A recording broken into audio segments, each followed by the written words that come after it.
Ancient wisdom in modern rugby, exploring Robbie Deans' coaching philosophy.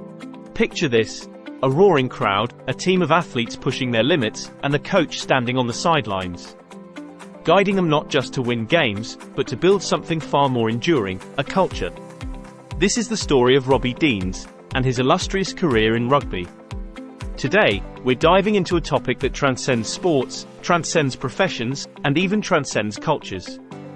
The concept of what truly defines us when no one is watching. What is it that forms the bedrock of a winning culture? Throughout history, philosophers, leaders, and thinkers have grappled with the concept of culture, values, and the behavior we exhibit when no one is looking. Let's begin with Socrates, the revered philosopher. He once said, "An unexamined life is not worth living." He emphasized the importance of introspection, of understanding one's own values and actions, a concept that aligns powerfully with Deans' definition of culture. In the bustling city-state of Athens, Socrates would walk the streets, engaging in dialogue, challenging the status quo, and inspiring introspection. He was building a culture of questioning, of seeking wisdom, and of striving for virtue. Fast forward to the time of Marcus Aurelius, the Stoic emperor. He wrote, "Waste no more time arguing what a good man should be. Be one." His words align with Deans' sentiment that culture is about what happens when no one is watching. It's about being virtuous, even in solitude. Marcus Aurelius, even while leading an empire, found time for introspection, writing his thoughts in what we now know as meditations. His words echo across centuries, reminding us that our actions define us, especially when we think no one is watching. Enter Robbie Deans, a renowned figure in the world of rugby. Deans coached the Australian rugby team, the Wallabies, from 2008 to 2013, and now helms the New Zealand All Blacks. He defined culture beautifully when he said, "It's not what is there when you are there, but what happens when you are not there. It's the habits that are there when no one is looking." Under Deans' guidance, the teams he coached didn't just become successful rugby teams, they built winning cultures. They trained as they would play, they upheld their values even when no one was watching. They became embodiments of their culture, not because they were told to, but because they chose to. Cultures, whether they are of a team, a community, or a civilization, thrive not just because of a set of rules or guidelines. They are not rigid constructs, but living, breathing entities. They thrive because their members believe in the culture's inherent values and principles. They internalize these values, making them a part of their identity. And this belief, this adherence, doesn't just happen in broad daylight, amidst the crowd, under the watchful eyes of peers. No, it takes root in solitude.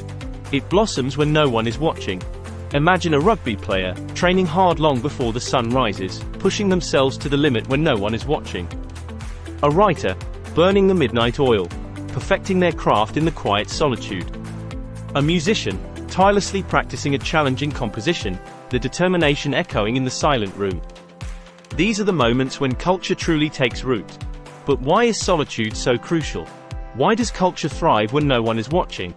In solitude, we are free from the influence and judgment of others. It's a space where pretenses fall away and our true selves emerge. Here, our actions are not dictated by external expectations, but by our internal compass. Here, we don't just follow our culture, we live it, we breathe it. So, in essence, culture is not just a set of shared values and behaviors.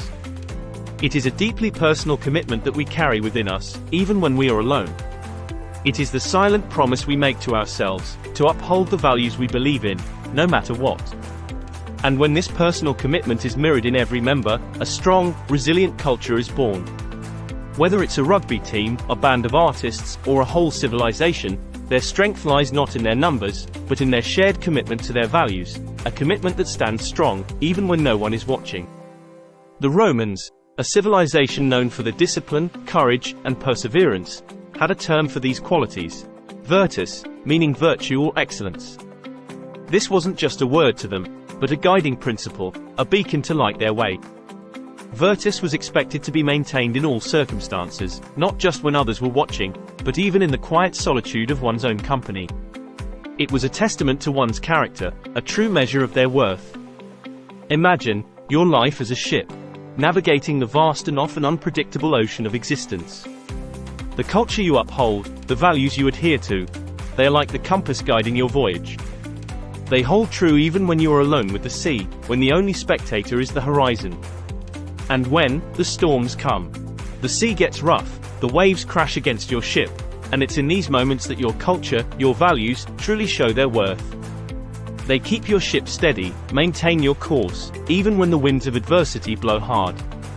They are your unwavering beacon in the storm, your steadfast guide towards your destination. So, remember that true culture, true character, resides in our actions and habits when no one is watching. It's about being virtuous, not because the world demands it, but because it's the right thing to do. As always, if you found value in this video, please hit the like button, share it with those who might benefit, and subscribe for more insights and wisdom from the world of philosophy and beyond. Until next time, keep your compass true, and sail on.